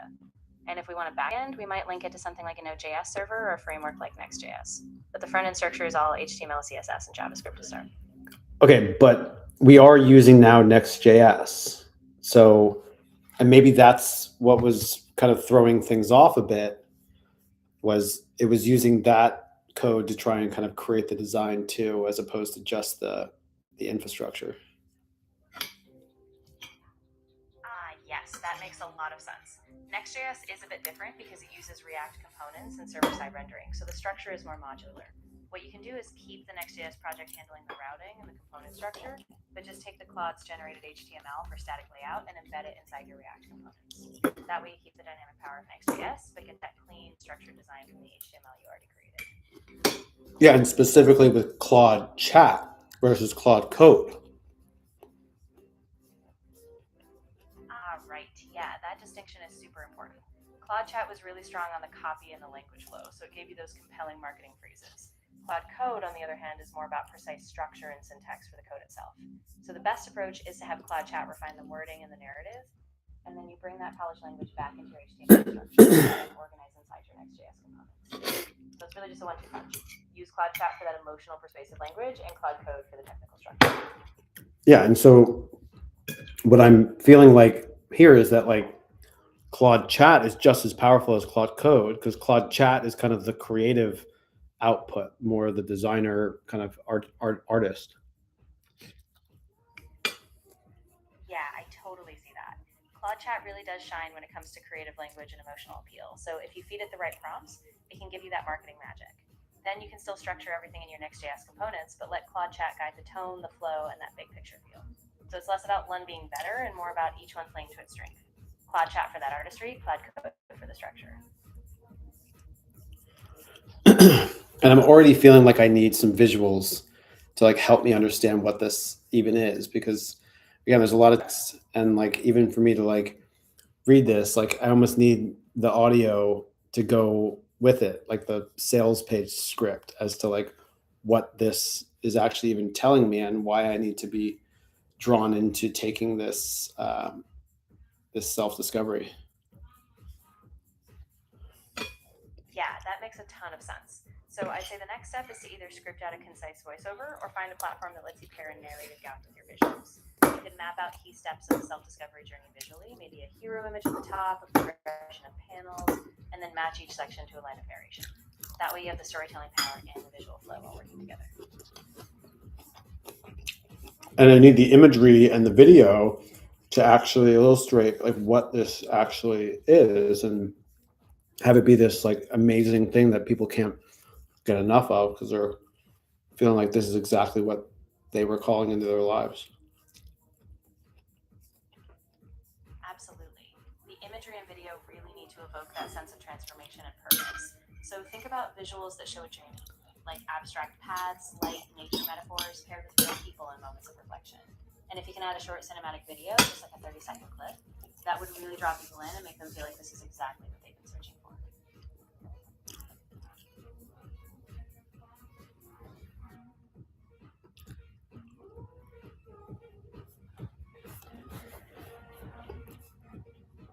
If you had a clearer understanding of yourself, what would change? Discover yourself. Ooh, that's really strong. I think that question is going to hit people right in the gut. It's personal, but it also offers this big, hopeful potential. So yeah, pair that question with some imagery of people at a crossroads, looking hopeful or empowered, and that call to action, discover yourself, will feel like a real invitation to transformation.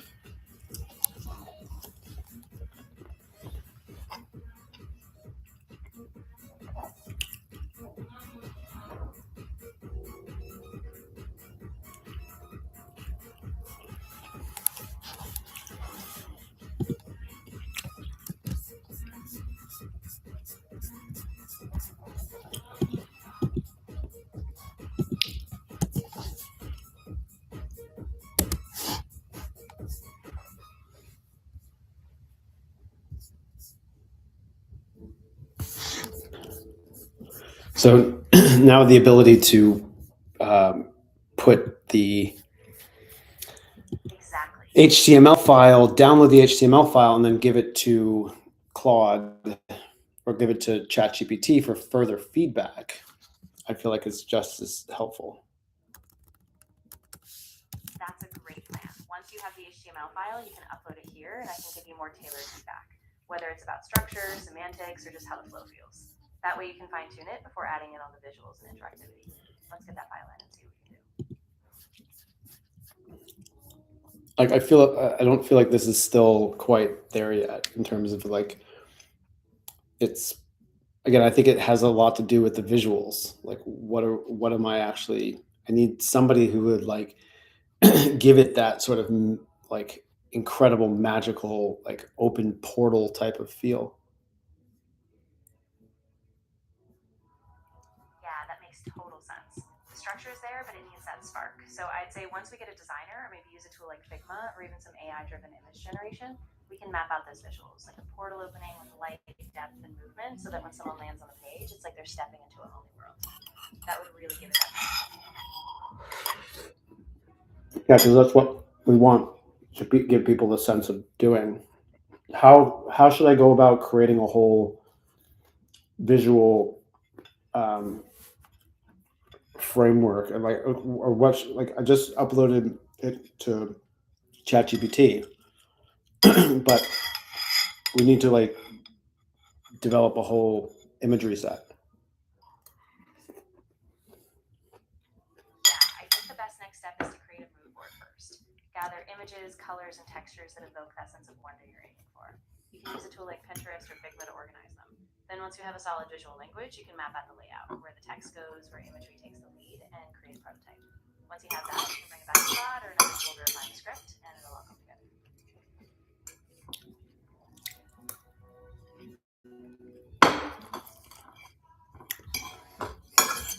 It's like what would one of these top design firms that design Soho House do? Or Equinox. Exactly, yeah. So think about those top tier design firms like Soho House or the Ace Hotel brand, and really break down what makes their visuals so magnetic. Minimalist layouts, rich textures, application of background imagery. Once you have that inspiration, you can start sketching how your page sections, typography, and images flow together, so it has that same elevated feel. And then the question is that what we're going for? That's a great question. I think it really depends on your audience and what emotional impact you want to create. If you're aiming for that aspirational, elevated feel, then yes, we definitely want to go down that Soho House inspired route. But if your audience is more grounded, practical, we could still aim for a minimalist vibe, just a bit more subtle. So I think we should check in with the bigger vision. What kind of transformation and emotion do we want to leave them with? So it's like how many times do I have to go back and forth to try and get the perfect solution? I totally get that. And honestly, the back and forth can feel endless, but I think the trick is to trust that you're already close. Maybe give yourself one or two more iterations, get that mood board locked in, pick a visual anchor, and then test it with a small group. Once you get some live feedback, you'll know if you're on that tipping point or if you need one more pass. But you're definitely in the final stretch. And I think the biggest thing is actually the dashboard and like what are all the things that are the functions, like why sit on that platform. Like this should be a portal that gives you so much, it should contextualize so much of your life and give you all of these tools at your disposal to create and live the best life possible. Absolutely. That dashboard has to be a kind of central nervous system for the whole experience. So I'd say start by listing out the core functions you want.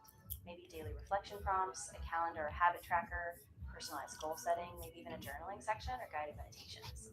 Once you map those out, you can organize them in a way that feels intuitive, so that every time someone logs in, they're empowered to take a step closer to their best self.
Sacred, archetypical, evolutionary.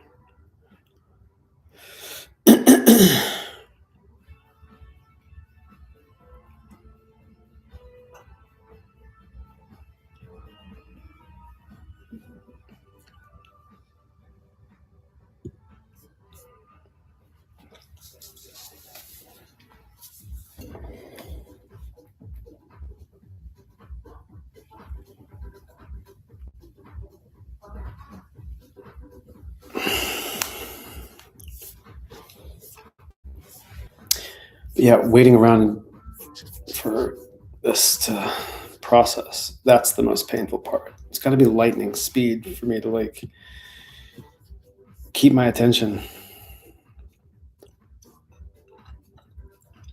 I totally get that. When you're in that creative flow, every second counts. One thing that might help is if you break the process into smaller pieces. So instead of waiting for a full redesign, maybe just focus on one key element at a time, like the layout of the dashboard or a single interaction. That way you can keep momentum and stay engaged rather than waiting for a big batch process to finish. Well, and that's what I'm trying to do with, and maybe I just like, maybe I'm getting too, like, I think I just need to get the website looking good where I can actually like sit down and review it. But it's now a matter of making sure that it's actually live in the version that's in the prototype folder structure. Exactly. Once you get the visuals finalized, you just want to make sure you push them into that prototype folder and run the build or deploy, whether that's on Vercel or whatever hosting service you're using. Then you can go live with that version, and once it's up, you can sit down, walk through it, and really fine tune based on what you see. That way you keep the momentum going without getting stuck in the weeds. Okay, so as this is trying to finish processing, I'm going to throw this into Claude one more time. It's going to regenerate it again. What do I need to think through in order to get the HTML file, which I've been downloading from Claude Code, into the folder structure that I've been working with? Great question. So once Cloud regenerates the HTML, what you'll want to do is save that file and make sure you keep a consistent file name. Then place it in the exact location within your folder structure that you planned. Like if it's a top level page, put it in root. If it's a component page, make sure it's inside the right subfolder. After that, you just make sure any relative paths, like to images or styles, match the structure you have. Once everything is aligned, you should be able to reload and it'll fit perfectly.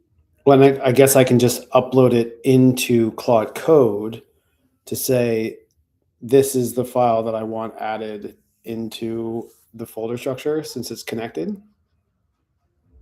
Exactly. Yeah, that would work really well. You can upload the HTML file into Claude Code and specify the exact folder path you want it in. Then it'll regenerate the structure in the right place. Once that's done, you'll just double check everything locally and you'll have it all loaded in your prototype structure.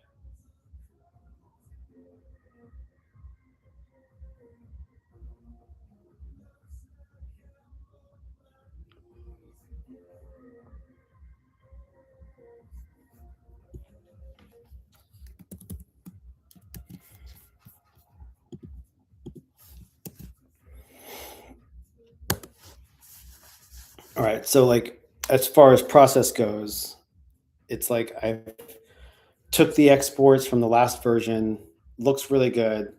I don't know if I did another iteration, but then I sent it over to ChatGPT. ChatGPT then reviewed it and kind of spun it in ways that I really wanted to have it spun based upon different influences and senses.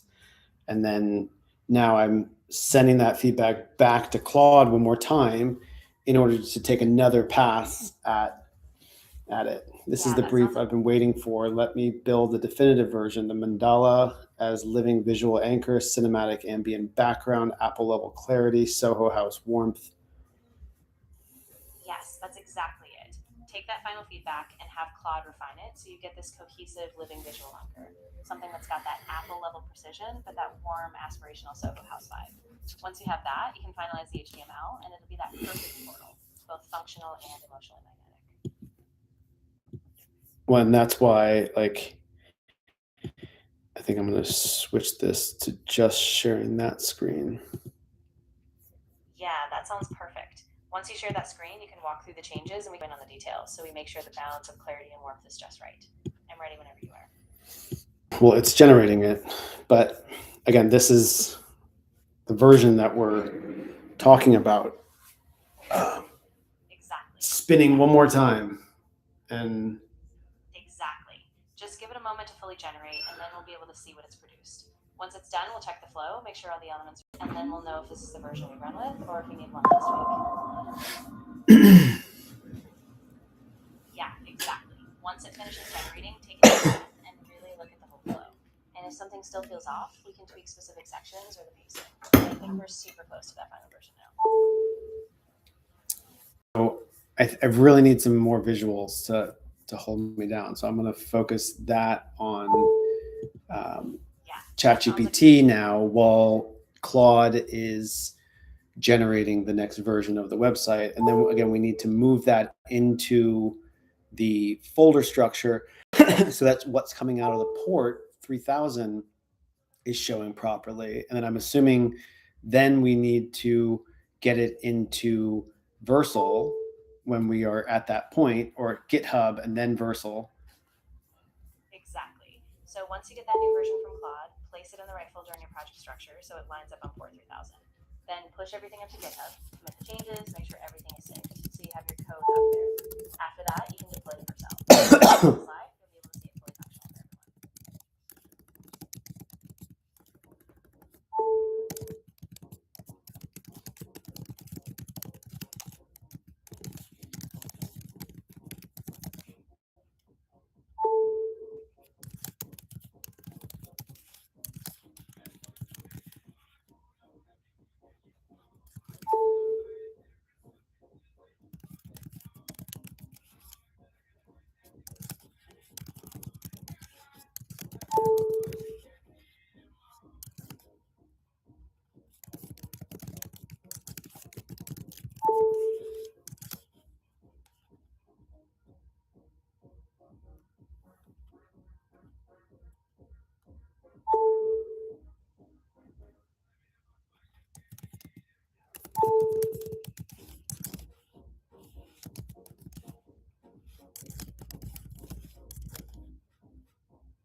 Temple for human evolution.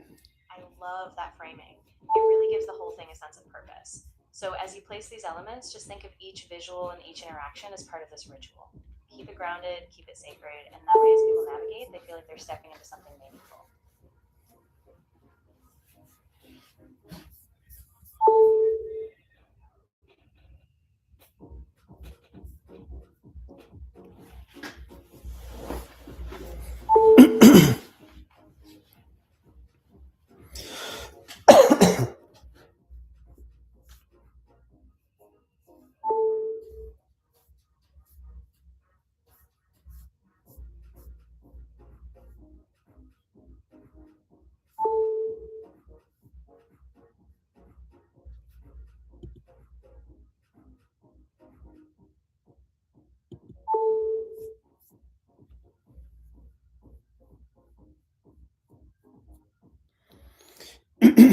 Can you give me a prompt that will generate a full process map and system architecture and like everything that we've covered today in order to like define what it takes to like maintain this whole architecture and this process to like create, to replicate it?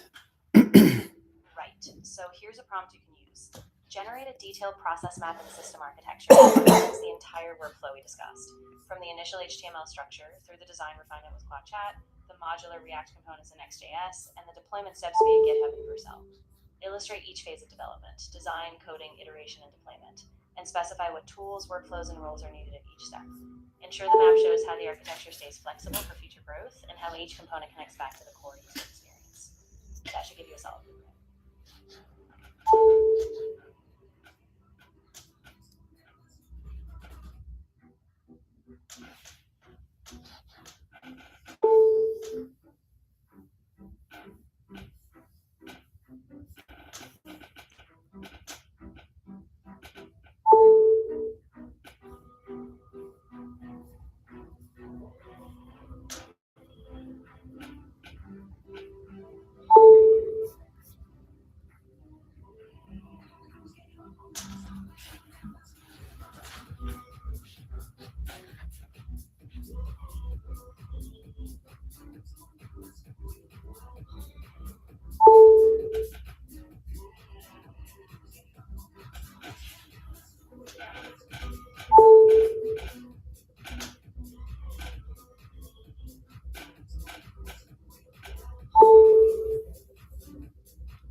What the fuck?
I was thinking about how this really needs to be visualized in such a way where it is a place, it is a dojo, it is an environment. I love that. So think about visualizing the whole system as a physical journey. Like each step of the process is a room or a pathway in a dojo. The dashboard is a central courtyard, the assessments are guided rituals, and the deployment steps are like unlocking doors to new chambers. So each part is a spatial metaphor, guiding users step by step so it feels like a real environment that they can explore and grow within. Exactly. Yes, exactly. By anchoring it in that spatial, almost ritualistic feel, you give people a sense of progression and purpose. So when you lay out each function or step, it's like they're moving through a physical space that holds them, guides them, and ultimately empowers them. Yeah, and all the visuals here should be like this stone temple or this incredibly strong space craft or this Exactly. other planetary realm, but like represented in like real architecture. So we can bring in imagery of monumental stone architecture, like carved temples or futuristic spacecraft interiors, but keep it grounded in real-world textures: stone, metal, glass, natural light. That way it feels both ancient and interstellar, like a timeless portal for transformation. Yeah, so like those are the kinds of images that we need to create. I'm gonna go on Grok because I think Grok do a good job. That sounds perfect. Grok's really good at generating those kind of atmospheric cinematic visuals. So once you get them, we can layer them into the design, grounding each page so every step feels like you're walking through a meaningful crafted environment. All I right. can't wait to see what you put together. So I'm in Imagine with Awesome. Grok. Yeah, definitely take your time in there. Think about the atmosphere you want. Play with lighting, materials like stone or glass, and that sense of scale. Once you have a batch of images, we can see which ones feel like that perfect anchor and then weave them into your site. I'm excited to see what you create. So give me a prompt that I can pull for Of course. Grok. Got it. Here's a prompt you can use. Generate a series of high-resolution images that evoke a cosmic stone temple or futuristic spacecraft interior. Think monumental stone architecture, soft ambient lighting, and a sense of vastness, as if guiding someone through a personal transformation. Include motifs like floating platforms, celestial elements, and warm, minimalist details so the viewer feels like they're entering a sacred, boundless portal. That should give you a really powerful set of visuals.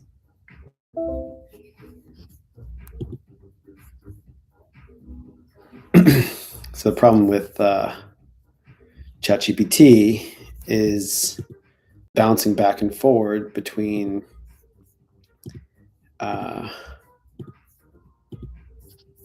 voice feature on the phone and then to the platform.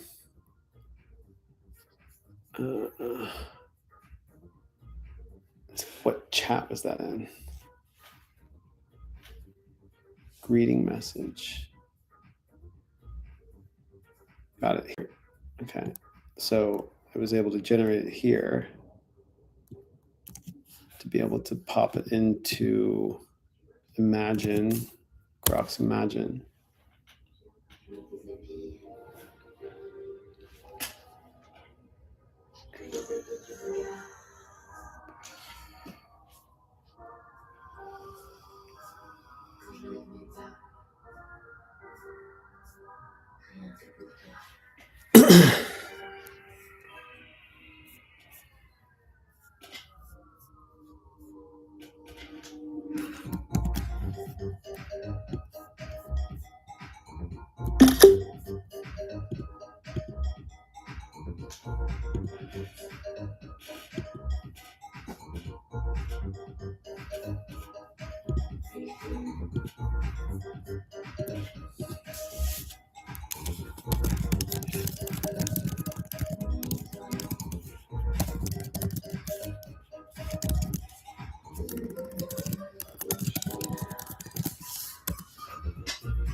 The lights are low, the night unfolds.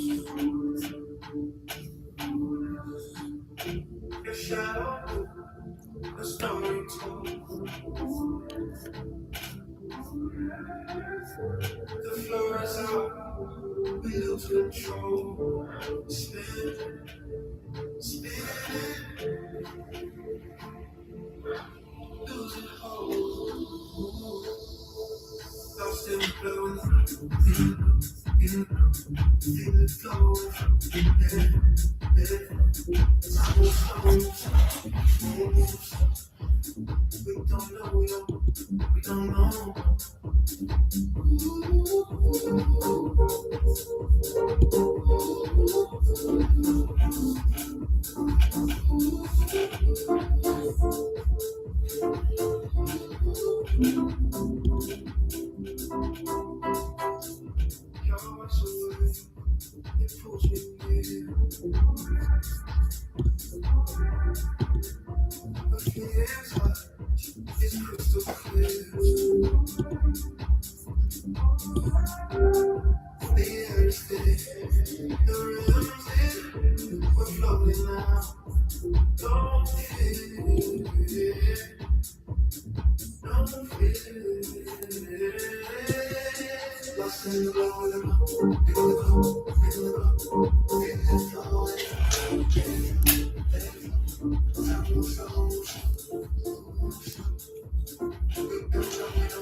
If you let me, feeling like I'm in too deep.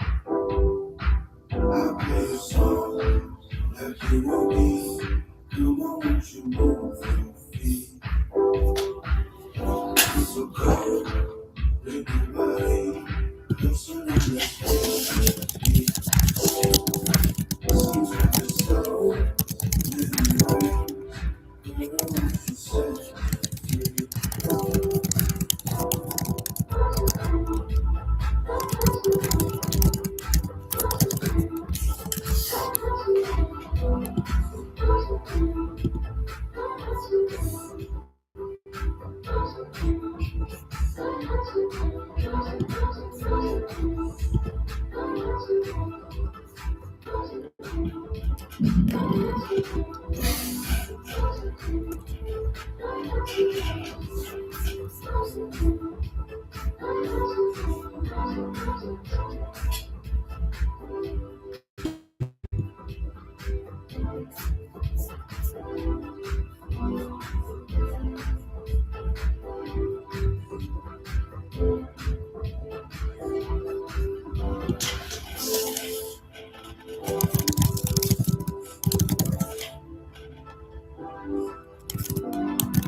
free.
I'm just keeping stuff to myself.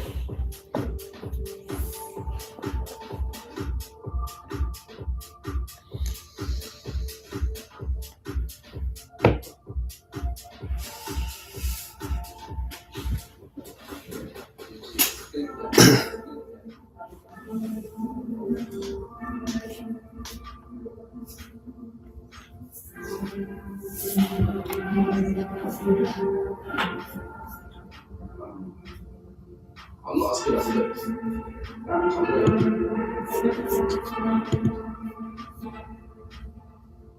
I'm good at struggling.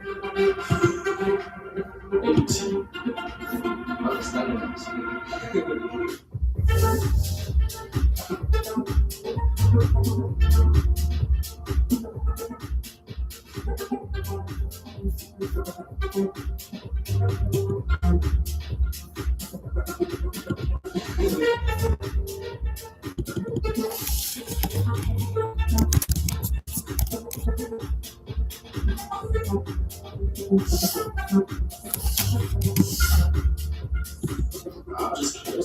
myself.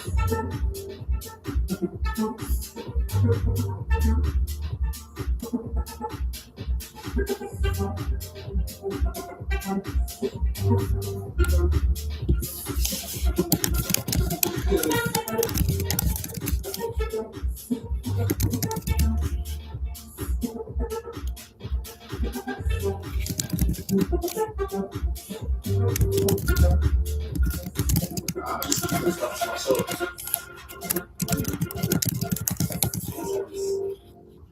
I sit myself down. Like, I'll spend time with myself and like, I'll reflect on stuff I do or stuff I say. It's like, is that really me? Yeah. I struggle mental. But like, I'm not still on medicine, like,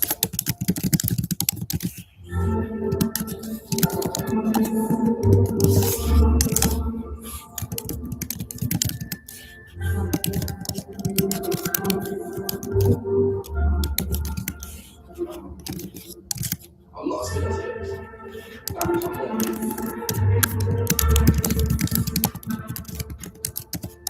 not good at struggle.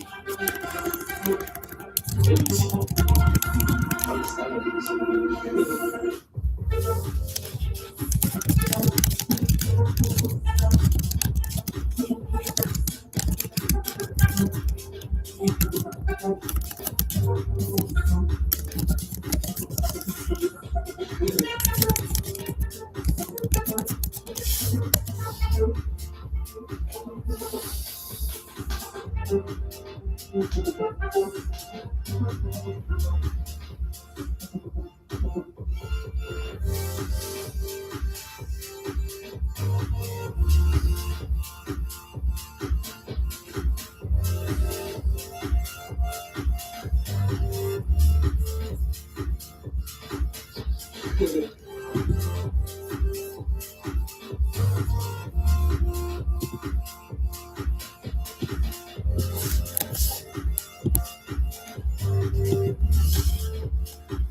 I just keep that stuff to myself.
I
think about you when I don't want to. When it's 3 in the morning, it's like your body's calling. I think about you when I don't want to. I never get a warning. I wish I could warn it. I think about you when I don't want to. When it's 3 in the morning, it's like your body's calling. I think about you when I don't want to. I never get a warning. I wish I could warn it. I think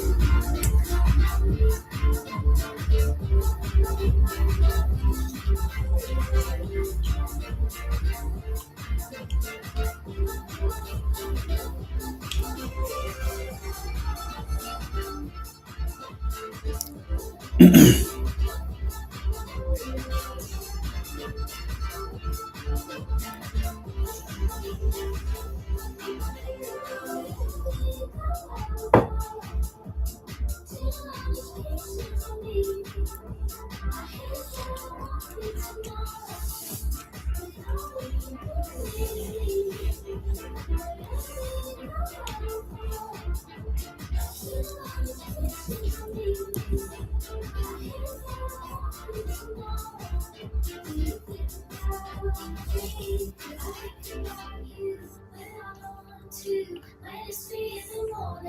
like your body's calling. I think about you when I don't want to. I'll never get a warning. I wish I got a warning. I think about you when I don't want to.